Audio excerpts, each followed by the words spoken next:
Hello, everyone. Thank you for joining our Hong Kong Fintech webinar organized by Invest Hong Kong and Fintech Association of Japan. I'm Kyoko Hashiba of Invest Hong Kong Tokyo office. Today's webinar will focus on virtual banking and fundraising in Hong Kong. We would like to introduce you a bit about Hong Kong's fintech ecosystem and then have two panel discussions on these topics.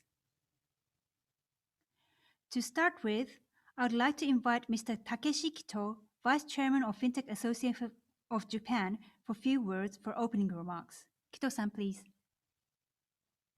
Thank you, Hashiba-san. Hello, everyone. Thank you so much for joining us today. I'm Takeshi Kito, Vice Chairman of the Fintech Association of Japan. Hong Kong is one of our closest fintech ecosystem.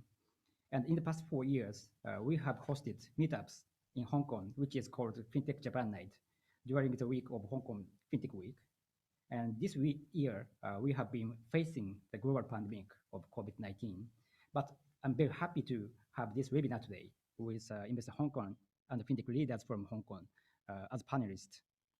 And hope this webinar helps you to get deeper understanding of Hong Kong fintech ecosystem and develop stronger relationship between Japan and Hong Kong and toward post-COVID fintech scene. Thank you so much and enjoy. Thank you, Kito-san. Now we'll move on to the introduction of Hong Kong fintech ecosystem by King Leung, Head of Fintech at Invest Hong Kong. King, the floor is yours. Okay, thank you very much, Hashiba-san. Hello, everyone, friends over in Japan. This is really a great honor to have a chance to share with you about the ecosystem of fintech in Hong Kong. Now, to start with, perhaps we can start with just a quick snapshot about the ecosystem in Hong Kong. Now, essentially, okay, so sorry. Let me explain. Okay.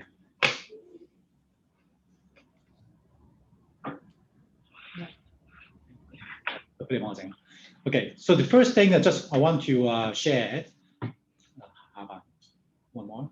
Okay, right, is that I think many of you have been hearing about the financial powers of Hong Kong, and this is no coincidence. So of the 8 unicorns that we have in Hong Kong, 3 of them are actually fintech companies. Now, of course, I think the pool of fintech companies have been growing quite nicely over the past few years. At the moment, we have just over 600 fintech companies, of which 66% of these companies focus in B2B. Now, at the same time, you may ask, so why so many companies focusing in B2B? Well, that's a good reason. Because we look at the GDP of Hong Kong, which is roughly, I think, 350 billion. So that's the size of like Ireland, Israel, Norway, and of which 20% of the Hong Kong GDP are actually in financial services. So you can imagine there's a very sizable enterprise markets for fintechs to sell to. And as a result, in a recent study by the Hong Kong regulator, the research arm of the Hong Kong regulator, HMA, essentially the result was that 86% of the banks in Hong Kong have already adopted some fintechs solutions or in the process of doing so. So that's why I think the penetration or the embracement of fintech is definitely a good soil for B2B companies to sell to because they are really ready. Now, the other thing is that when we look at just the Hong Kong market, it's quite interesting because obviously Hong Kong being an international financial center, we have a very, I would say, more mature market.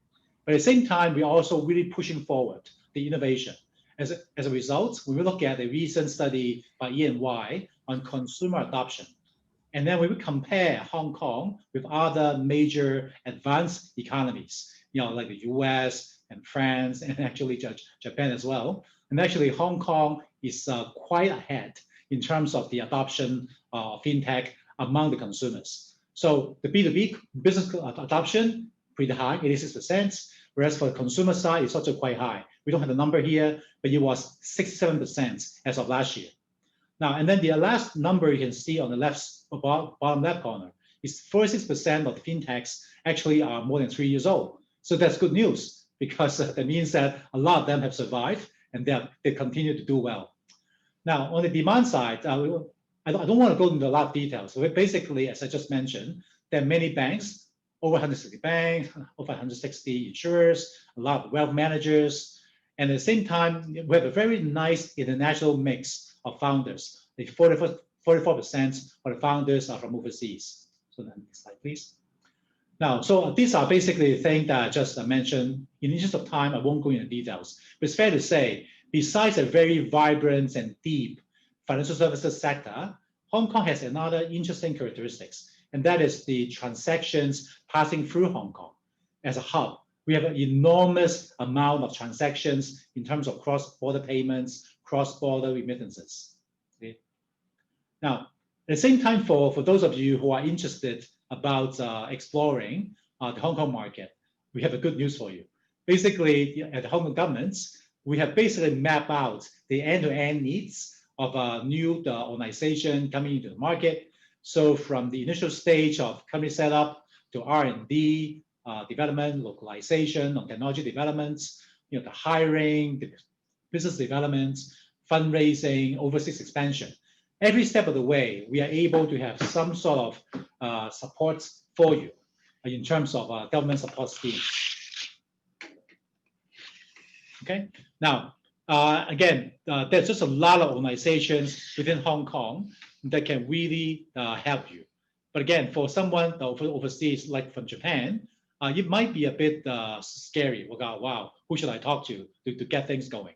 Well, essentially, we have been the sort of like the conduit, the main entry points. So for those of you who really want to get to know what are the resources out there that can help you, the first point of contact for you will be Invest Hong Kong. We can connect you to the incubators, the funders in terms of VCs or the government departments that give out the various subsidy schemes, the regulators in case you need to apply for licenses and so forth. So come talk to us, we can get you sorted out. Okay, now again, another common question is, well, if I'm in fintech, but it's a very broad area, which are the ones that are more high growth, have more traction? Now, I can tell you basically we're going through phases. Now, the initial phase a few years ago, it was the low-hanging fruits, right? In the payments, the remittances, and so on, the lending. Now, but then by now, we are seeing like a second wave in which we're looking at RegTech, blockchain, and trade finance, wealth tech, and so on. Okay. Now, so I think I just want to have a final shout outs that in case you need any help, just come talk to us. We can get you connected with the right parties to help you along. Okay, thank you very much.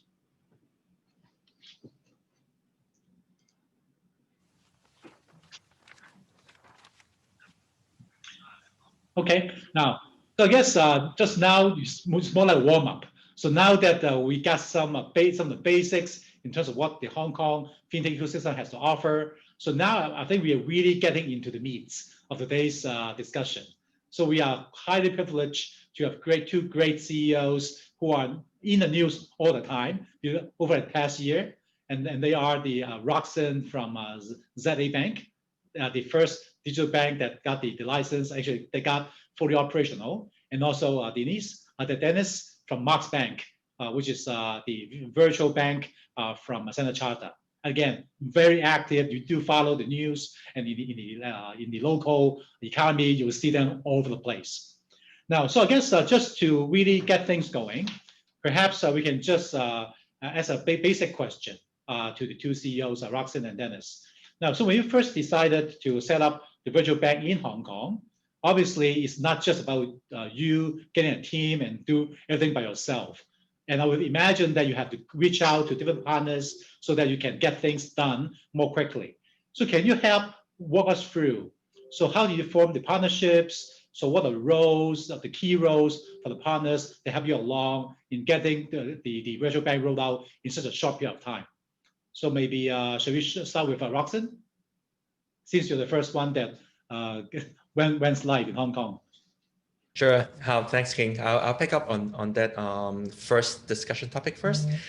We found partnerships because as a new joiner and also bringing in digital banking into Hong Kong, partnership is a very key approach that we've adopted. I think just to cite 2 examples, partnership is not just simply with FIs, but partnership with other service providers and also vendors. So one of our key partnerships is actually with payment. So we partnered with Visa because payment is a big item in banking, which hasn't been really being focused.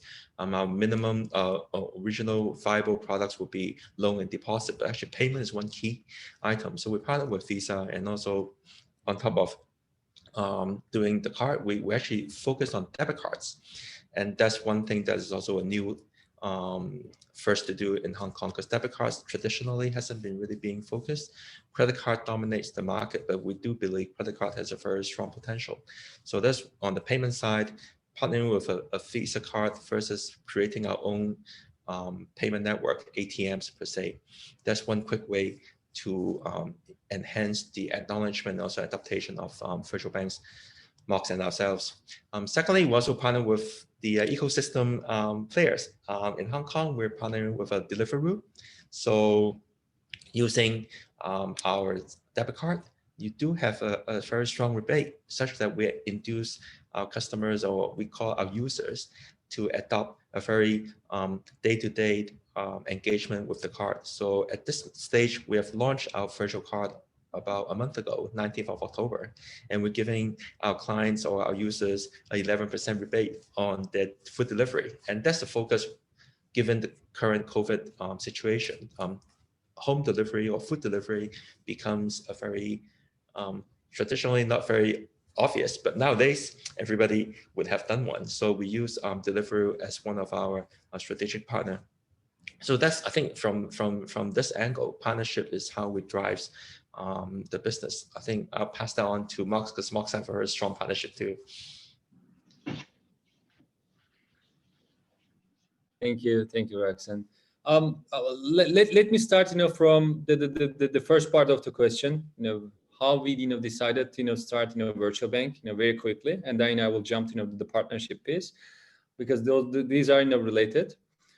First of all, if we compare, Hong Kong and, some other markets, that we see, some mature digital banks like, UK, Germany, US, I think, our starting point, was a bit different in Hong Kong, because in Hong Kong, thanks to our regulator, HKMA triggered the process. HKMA, announced the virtual banking licenses in Hong Kong, and then, honestly, we decided to, think, okay, how we can use this, in a different way. And I think that the summary of all these, conversations, we had, 2 years ago, we asked, 2 questions to ourselves, that how can we operate this market if someone else, like, non-traditionals, will come to this market? Can we defend ourselves? Because as Standard Chartered, we have a huge and strong, franchise in Hong Kong. Can we defend ourselves, with our existing operated model? And the second question was, can we attack this market, with our existing operating model, right? So these were the 2 questions. And I think, the answers were not that much, satisfactory, for us. So that's why, we decided to move on and build, a new bank, from scratch. We built the bank, from scratch in almost, 530 days, and including, all technology and everything. But the most important thing is, if you want to differentiate, in a market like Hong Kong, because Hong Kong, from product standpoint, it's a very mature market. You can find a lot of products in Hong Kong, from traditional businesses. However, there's a huge gap that, you cannot find, end-to-end, services. But even in that case, if you want to, scale up, quickly, partnership is the key thing. So that's why, we partner up, with our JV partners almost 18 months ago. Mox Bank, it's backed by Standard Chartered Group, but at the same time, it's backed by PCCW, Hong Kong Telecom, and Trip.com. So PCCW, Hong Kong Telecom, they have 25%, and Trip.com, they have 9.9% of this bank. It's a great opportunity for us. Why? Because we are using any kind of distribution channels of our partners. It can be physical or digital, and also we are building services together. I think this is super crucial, if you want to, scale up, quickly. And also, at the end of the day, for us, cost of customer acquisition is super important, and we have to, reach our customers in a cheaper way with the best experience. Of course, as Roxanne, mentioned, we have some market partners. We have more than 35 different partners. We call them funding merchants. These funding merchants, they are helping us, to reach customers. We have a real-time cashback, and that real-time cashback, it goes into your account directly. You do not need to wait, 45 days or something. And to be honest, all these, partners, they're helping a lot. Amazon Japan, for example, it's one of them. Plus, Food Panda, I can talk about, many of them, but they're helping. And the last piece is, of course, we have some build partners, like, Roxanne has, Visa. We are using, MasterCard. We partner up with MasterCard, and we announced the first numberless card, in Asia by a bank a couple months ago. Right now, people in Hong Kong, they love, these numberless cards. They really, like to use it. But of course, we have a lot of partners, like MasterCard. But I think, the most important thing is the message, I can give, to everyone who's, watching this, in Japan right now. We are super open to any kind of, partnership. And to be honest, we want to work more fintechs and, startups in the future. Great. Thank you so much, Roxanne and Dennis. In fact, my colleague just reminded me that I think the two gentlemen actually have some slides. I think a picture tells 1,000 words. So I guess perhaps we can go back to Dennis. Now, I think of the slides that you have, are there any things that about Mox Bank that you would like to highlight so that the audience can have the visual to have a stronger impression about your bank? King, I think, we started with a very good, sequence. There's only, one video that I want to show to everyone. If we can, show the video, that will be lovely. We do not need to go through the slides. Okay, great. Now, so would you like to play the video now, or we can leave it? I think now we can show the video. Oh, absolutely.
I think this is a good explanation of Mox. We do not need to go through the presentation or the slides. Let me pass the time to Roxanne. I think he can talk about the ZA, and then we can go back to questions. Sure. So Roxanne, Definitely. Yep. off to you. Yeah, let us do our a few slides just to give a better background to our audience in Japan regarding ZA Bank as well as the Hong Kong banking environment, because always good to have an introduction first, then we dip into our products and user profiles. So to give everybody a better background, Hong Kong started virtual banking, the concept back in end of 2018. And then within like a year plus, the HKMA granted, sorry, I think another technical boo-boo. Okay, now it's on. But I'll talk through it. And then after a year, in March last year, the first batch of virtual banks, which include myself, ZA Bank, Mox, and there's another bank called Levy. There's 3 virtual banking licenses granted by HKMA. And then subsequently, there's 5 more being granted. So over the past 18 months, 7 of us has been launched. And the policy objectives for virtual banking effectively is to promote fintech and innovation, to promote financial inclusion, and also to offer a new customer experience for the market.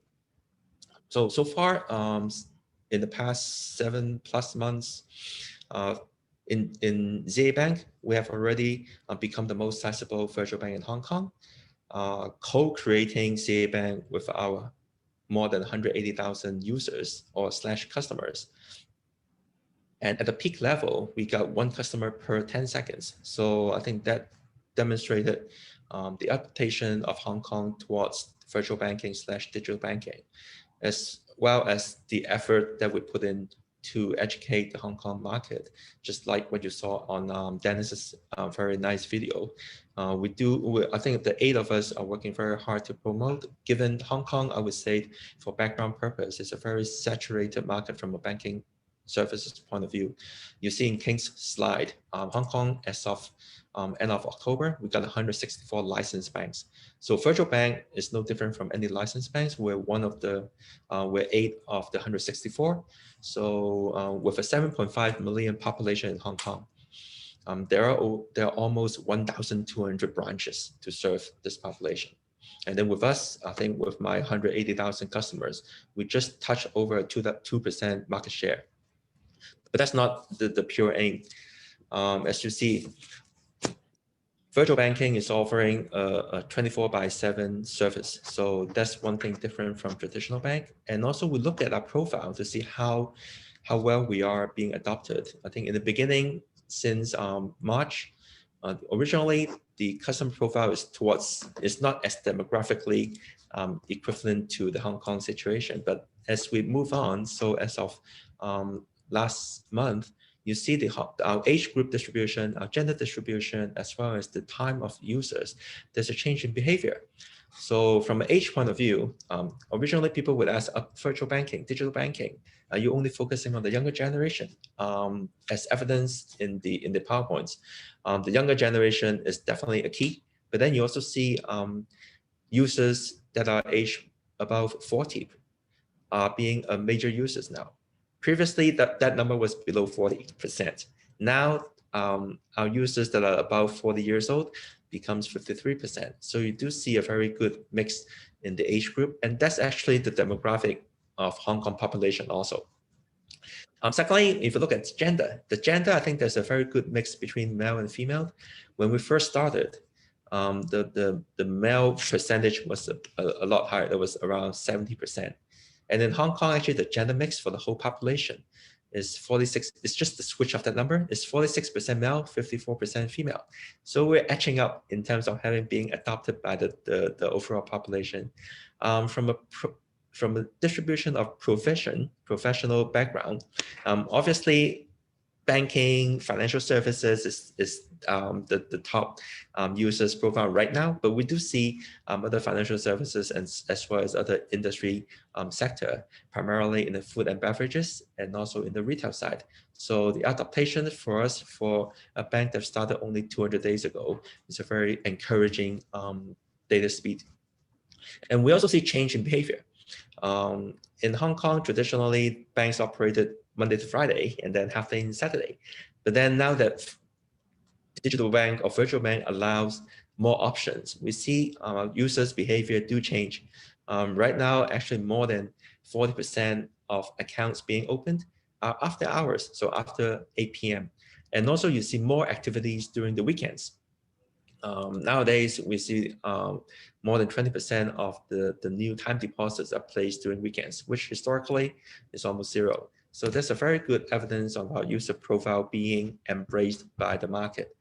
So how did we build that? I think one of the key angle for ZA Bank is on our community-driven approach, whereby we do believe creating a bank with our users is a key approach.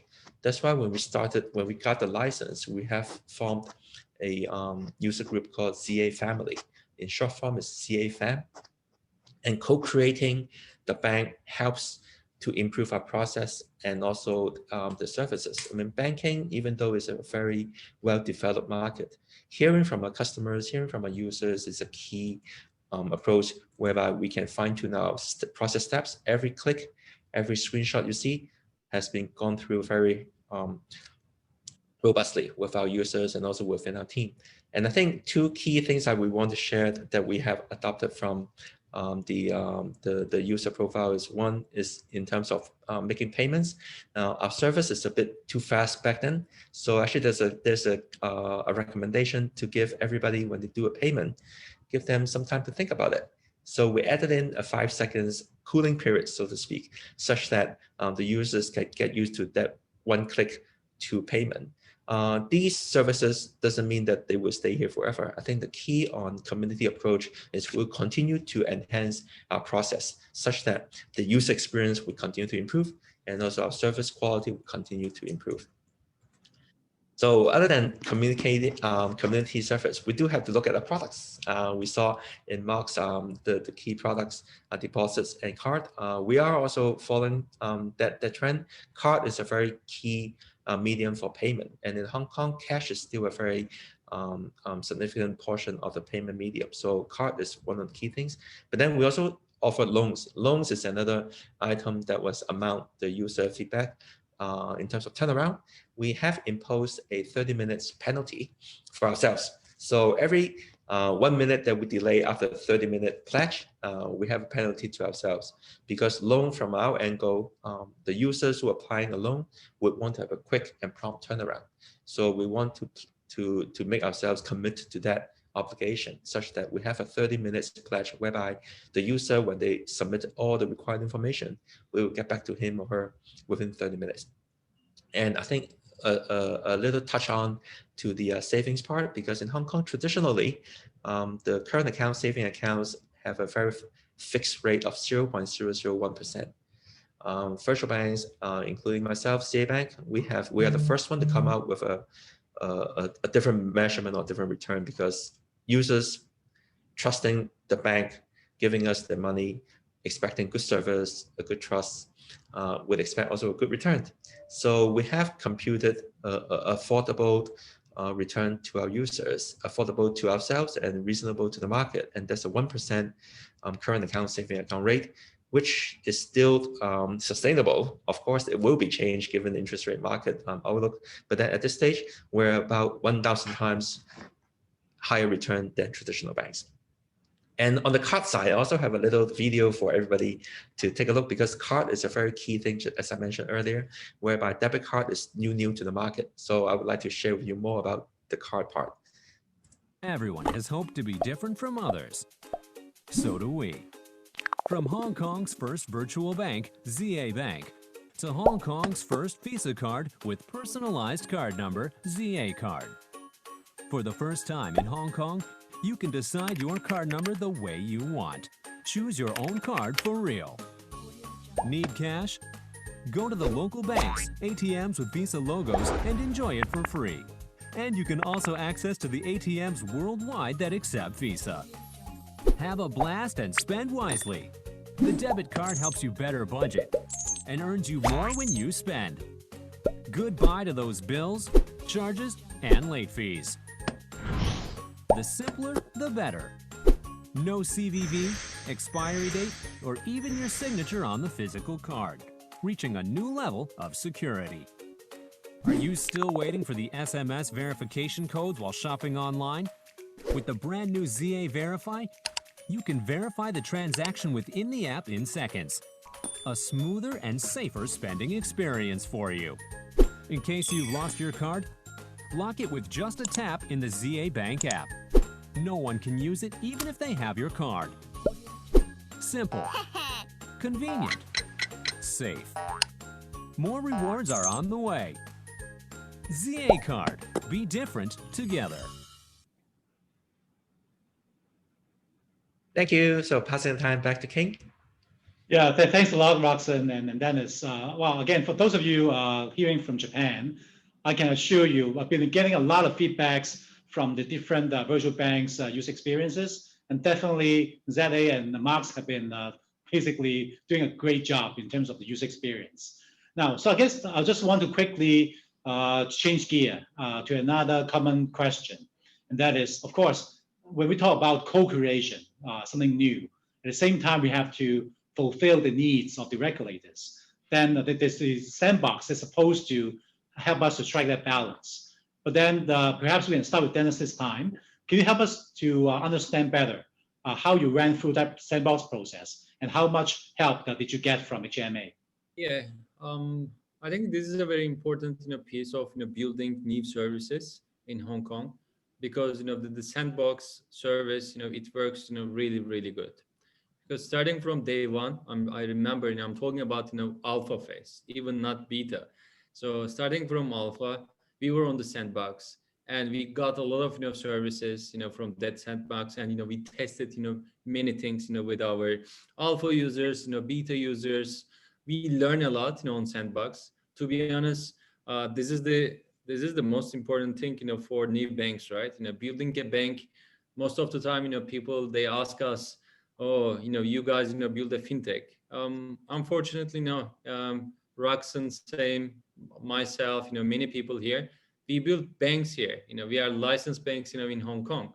And to be honest, sometimes King, people they say you are a virtual bank, challenger bank. We are a new bank in Hong Kong, and building a new bank, this sandbox thing, it was super important.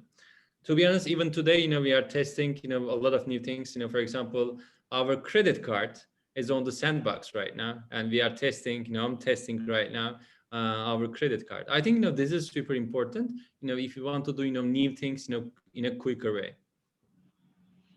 Great. So Roxanne, is your experience similar, or do you have any other perspective to share with the audience? Yeah, I think I'd like to supplement to Dennis. The sandbox in Hong Kong is under the regulators. It's a financial, it's the Fintech supervisory sandbox. So it's a platform that is in production mode, but then with a confined user. So it's not simply a testing site, but it's a production mode site. So that gives us even better observation and also fine-tuning opportunities in the production environment. That would, at the full launch, have much more confidence when we deliver it. So that's a very key support that our regulator is providing to all the banks, especially for virtual banks.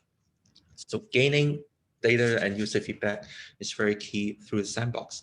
And I think we are the first one to use the sandbox for the full banking service. I think historically, sandbox are used for a specific product or specific features. In CA, or I think in all of us, all 8 of us, we use the sandbox to have a full business launch. So that's a very different angle from using a sandbox previously. And that's supported by our regulator very strongly. And it's a very successful process in terms of making sure when we launch the product, it's smooth, operational, and safe. So that's one key thing. And the sandbox, from our point of view, we do gain a lot of insight from the sandbox. I think in the sandbox, we tested out different things, but we also, through the sandbox, enhance our products and services, then do the full launch. So as Dan said, the credit card test is definitely a very good platform, because credit cards have so much transaction. It's not like a time deposit. So in the production environment, that's the best place to use the sandbox. That's great. Now, I guess over past easily 2 years, there's been so much media coverage about virtual banks. Because again, I think a lot of credit to our colleagues at HMA. They're really pushing the envelope when the whole virtual banking idea really is a pioneering in Asia. I'm sure there's just a lot of questions from the audience. There's just so much to learn, right, from Dennis and Roxanne. So I guess perhaps I would like to ask Tito-san, whether or not you see any questions from the audience, or you yourself, who's very much in the core, in the hearts of the ecosystem in Japan, whether or not you have any questions for our two very special guests. I have one question for both of you. And what's your next plan, especially in terms of business expansion? Because there's a question from Japanese audience, and he wants to know that is there any chance to use your applications or solutions from Japan?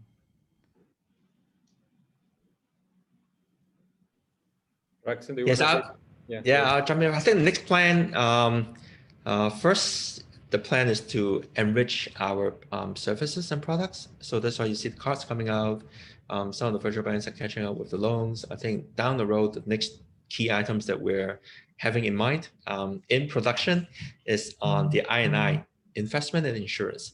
Those are the two services that to complete the product scope of banking, a key requirement such that we can ensure all the financial requirements are being provided in one bank. I think from product angle, that's one. And then from a coverage level, geographically, I think in Hong Kong, given our position, the next frontier would be the Greater Bay Area, which is southern part of China, that's Hong Kong and Macau. So that's where the next turf is. Of course, I mean, moving out of Hong Kong, that's a guidance that actually Dennis gave me before. So that would be the next. And I think also one area in terms of business nature. So far, digital bank or virtual bank are very retail business focused. But actually, when we're looking at our virtual banking license, it's a full license situation whereby retail, commercial, and wholesale are in it. So the next, another frontier that we're enchanting is also on corporate banking. So dealing with SMEs, dealing with corporates, dealing with FIs, those are also business focused. So I mean, in my next, when you ask about next step, product, geographical, and also business nature. I think, I can share, very similar things. From product standpoint, yes, credit cards, will be next, but it's not going to be only credit card, right? Because we believe that, the borrowing, it should change, in banking. Why I'm saying, borrowing, everybody, talks about, loan. No, customers are changing, and customers, they want to borrow money. They don't want to apply a loan. They don't want to use a credit limit from their credit card. They want to use all these things very contextually. They want to see some help from their banks. I think this is the main change in the service level that we have to give our customers in Hong Kong. Honestly, you can come to this market. All of us we believe on virtual banking side, we believe that we can come to this market with credit cards, but can we differentiate? It's really difficult, right? But if you want to differentiate, you need to understand the borrowing needs, and you need to build your services in a contextual way. So that's why there will be more borrowing services from Mox Bank. Of course, I don't want to call it wealth, okay? Because the wealth, it's an interesting word. Because when I say wealth, please communicate wealth as a word with your customers. Do they understand? When I communicate with our customers wealth, they understand that if I don't have money, I cannot use it. No, small or big, it's not that important.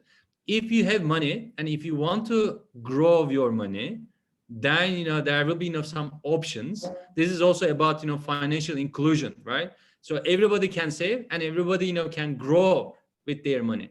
And the most important role of these new banks, we want to help our customers to save, grow, and also give them an opportunity to borrow money in a different way. I think these are the critical areas from product standpoint. Of course, GBA, I think there's no need to repeat it. GBA has a huge potential. We discussed in another Invest Hong Kong session yesterday. So we are talking about 7.4 million customers population in Hong Kong, but just next to us there are 73 million people. I think this is a great thing. But how are we going to do that? It's also an important point. What will be the right interoperability between the countries, between different geographies or jurisdictions, I think, that's the main thing, we need to understand. Can I use my MOX card, when I travel, and can I use the same services in different countries? I think that's the real interoperability, instead of, just thinking, a couple of, market expansions. But there's one last thing. Of course, we have a huge focus, to Hong Kong, but on the other hand, there's a public data information that you may know that, in Singapore, we have already, started to build something. And of course, there will be some other, markets, for us that we will find, a lot of values. Yeah, thank you so much, Dennis and Roxanne. I guess this is such a privilege to have these two gentlemen here.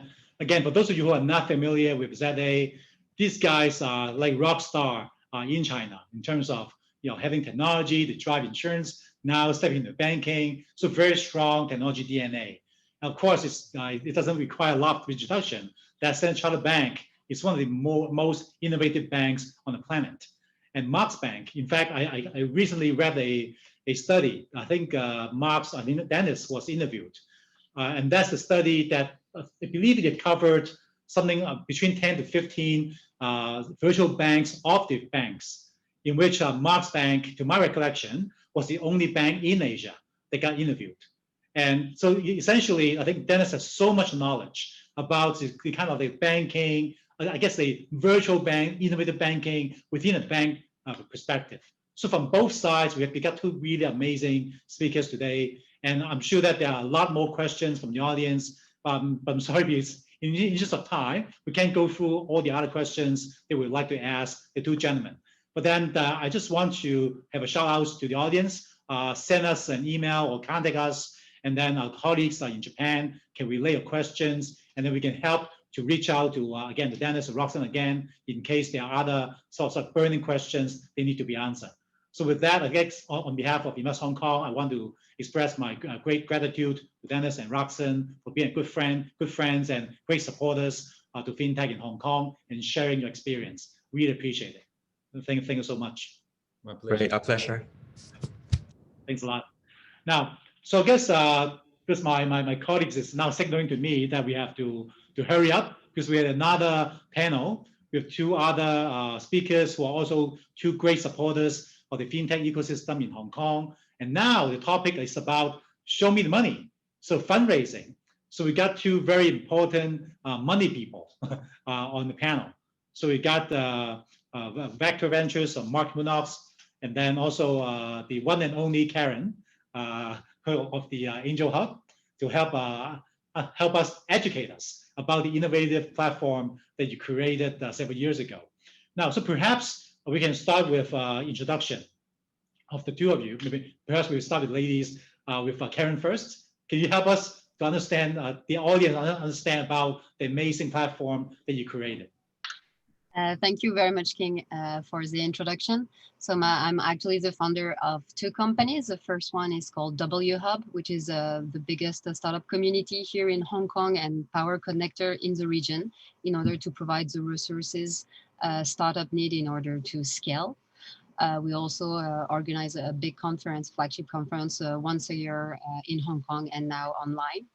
And part of the resources, of course, that startups and tech companies need to grow is, as King say, money, right? So we created the first regulated startup investment platform here in Hong Kong in order to help a growth stage company to raise the funding through professional investors. And we also have our own fund. So we also co-invest into these companies that are scaling or operating not only in Hong Kong, but actually in the region. Okay, thank you so much, Karen. I'll come back to you with some more questions. Now, so Mark, now again, for those of you who don't know Mark, I think you should know him, because this guy has been, giving out money, not giving out, but you've been investing money now in FinTech companies from very early days, and you have a dedicated FinTech fund. So can you help the audience understand more about Vector Ventures? Sure. Thanks, King. And thanks everybody for having me, particularly the Fintech Association of Japan and Invest Hong Kong. So look, Vector is early stage venture capital. We invest at the seed, sometimes the pre-seed and the Series A stage. We're headquartered in Hong Kong, but we do have offices in San Francisco. Frankly, we've got a team of about 20 people, mostly based here in Hong Kong, but we have some folks scattered throughout the world. To date, we've invested in about 85 companies. That's in our portfolio. And as King mentioned, we do have a dedicated fund just for fintech. We launched that fund last year. We've already made 9 investments. We're about to make another one.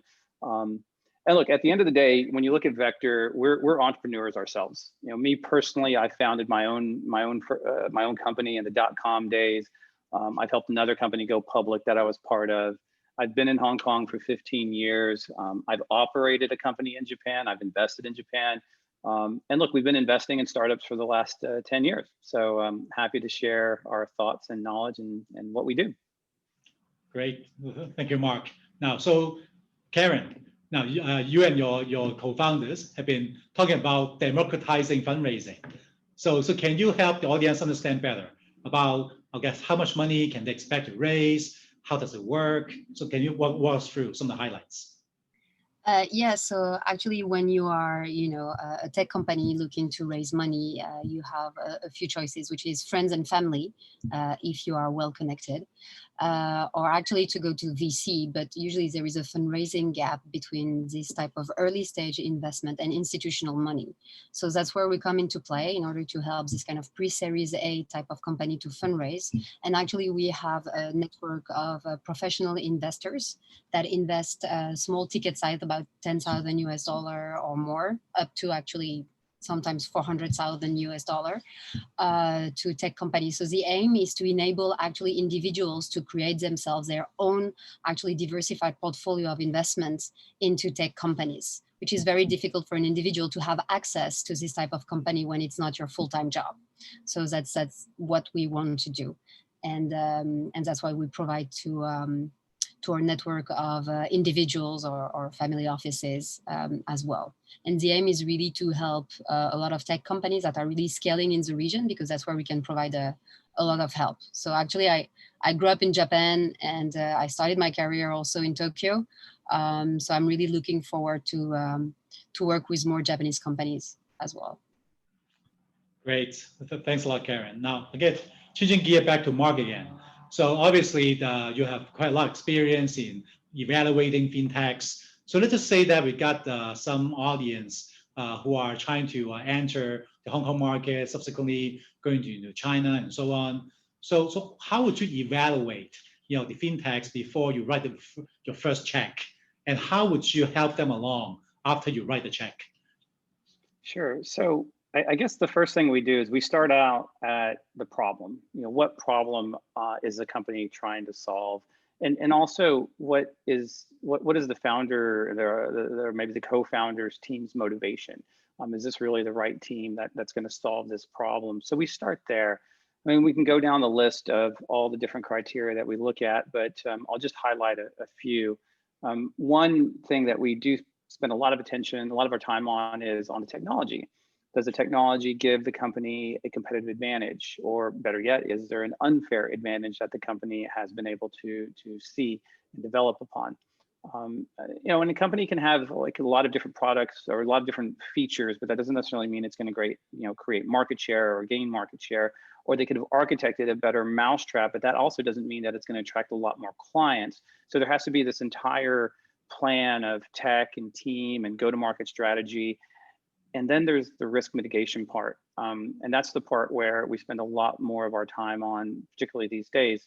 So what we do is we'll work with a founding team somewhere for 2, 3, 4 months. We really get to know the founders. And as I mentioned earlier, sort of the motivation, what's driving you to build this company, but also how they manage the company through risk and how they manage the company through the problems. Because we know, having founded our own companies and having faced 60 days worth of cash, what are we going to do? How are we going to manage this?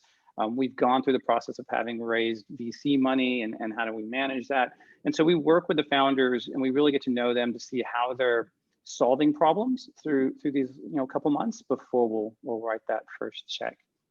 Look, building a startup is hell. We know it. And so what you really want at the end of the day is a partner. And what I really want, and the rest of the team at Vector, is we want to be part of that founding team. We want to not just deploy capital, we want to be there for advice, when opening up doors, if you need doors opened. And that's why we have such a big team. We have 12 people in our firm that are dedicated to helping our portfolio companies succeed. So after that check is written, this team goes to work and says, what do you need? How do we get it for you? Where are you trying to need help? Whether it's tech, we have somebody that's a CTO level person in our firm. If you need business development, we have that as well. And obviously the network that we've built with good people like Angel Hub and others throughout the region, we can call upon them. Sometimes they're big banks, sometimes they're insurance companies, sometimes they're lenders, and they're throughout the world. So we really try to be a partner with our portfolio companies, and a lot of VCs say that. But what you really want at the end of the day is somebody who's been in the trenches, and that's us. That's great. Thanks a lot, Mark and Karen. Now, I want to ask Kito-san, because I know that your friends and constituents in Japan have a lot of burning questions for our two guests. So Kito-san, I'll turn over to you. Right, thank you. Yes, my question is that, do you have any advice for Japanese fintech startups to raise funds from Hong Kong investors? So I'll start, I guess. Karen, I don't know if you want to, feel free to chime in. It's great that for us, we're a global VC. So that's number one. So we love to find opportunities in Japan. What we're really looking for, particularly with Japanese companies, is that cross-border application. Can this company grow in Japan, be number one in Japan, really find a solid product market fit, and then maybe jump into other markets. So that's kind of exciting for us. The second part is when you do, so if you are looking to raise money, that's great. But even before you start trying to raise capital, reach out to us, get to know us. Let us know what you're thinking about. Let us know what you're, where you're at in terms of your thought process for product development, technology, go to market, all of those things. We'd like to know, sort of where these early stage companies are before they need a check, so that we can also be part of that journey and helping them not just get that first check, but then how are we going to move them to other VCs in our ecosystem, other folks that we know. Yeah, I think I totally agree with everything that Mark said. And I think one of the key things that also emerged from the last panel was, it's all about collaboration. And that's what you want as an investor working with an entrepreneur. So yeah, definitely the first thing is reach out before you need the cash in 1 month.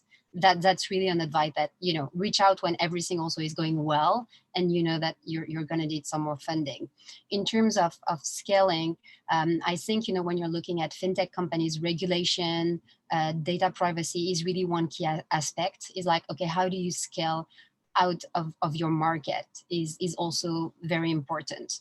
In Hong Kong, definitely you have a lot of appetite for fintech companies. And as a financial center, it's definitely one place where you should, be looking to raise money, but not only, and I would say to set up the business, definitely as well to scale in the region. So it should be one of your next stop. Thank you. And I have some friends who wants to go international. So do you have any advice for them to expand their business to Hong Kong? I think, the first thing is that, so you have King and his amazing, team at Invest Hong Kong. So I would say, if you're looking to scale here, like they should be one of your first contact points, just to start the conversation. I think it's great. You also have a lot of resources online. You also have a great fintech association here in Hong Kong. As a disclaimer, I'm part of the board. So just to say, W Hub also provides a lot of resources and a landscape on the fintech ecosystem here. So I think it's more first get all the data that you need in order to come here and start the discussion. First, there is definitely a lot of space for business. Thank you. Thank you for your question answer. And actually, we signed MOU with Fintech Association of Hong Kong before. So Fintech Association of Japan can help these Japanese startups to expand their business to Hong Kong as well. Great. Now, so sorry. I was told that we have been running tight in time. So I just want to perhaps just draw a close at this time, even though I'm sure that we have a lot more to learn from both Karen and Mark. So again, we have just one reach out. Actually, we are looking for fintech companies in capital markets. So if you are in the space, please just don't hesitate to reach out to me directly on LinkedIn or any other mean. Please, definitely looking for people in the space. Great. Yeah, but basically what I'm trying to say is that there's just so much resources we have in Hong Kong. After all, we are a city of 7.5 million people, but Hong Kong has always been playing the role of a hub. So that's why when we look at a lot of international companies that come to Hong Kong to set up, essentially they look at Hong Kong as a way to expand to typically China, North Asia, like Japan, and so on. So that's why we are just so happy that this opportunity to work with all of you and get to, in a way, share with you about what Hong Kong has to offer. And then I think, as Karen just said, in fact, for those of you who are close to your computer, you can just Google W Hub. When you go to W Hub, you see they have a fantastic fintech white paper. In fact, it's actually one of the best written white paper for the fintech community. So it's a great way to get started. And of course, Mark has just so much knowledge about the fintech landscape to help several amazing companies. So again, all of us are resources for you. And I just want to again thank the two great friends and great supporters for the fintech community, Karen and Mark. So thank you so much for helping us and also sharing with our friends across the ocean in Japan. So thank you so much, Karen and Mark. Thank you very much. Thank you. Now, so perhaps I would turn it over to Hashiba-san. I'm sure that she has a few words to share to conclude today's pretty action-packed 1 hour of sharing. Okay, thank you everyone for sharing your experience and insights. It was very interesting, and I wish, yes, we had more time to ask you a bit more in detail, but well, time flies. But before we end the webinar, sorry to overrun a little bit, but Fintech Association of Japan has an important message to all of you on their upcoming signature event. So Yoneoka-san, can you introduce your event, please?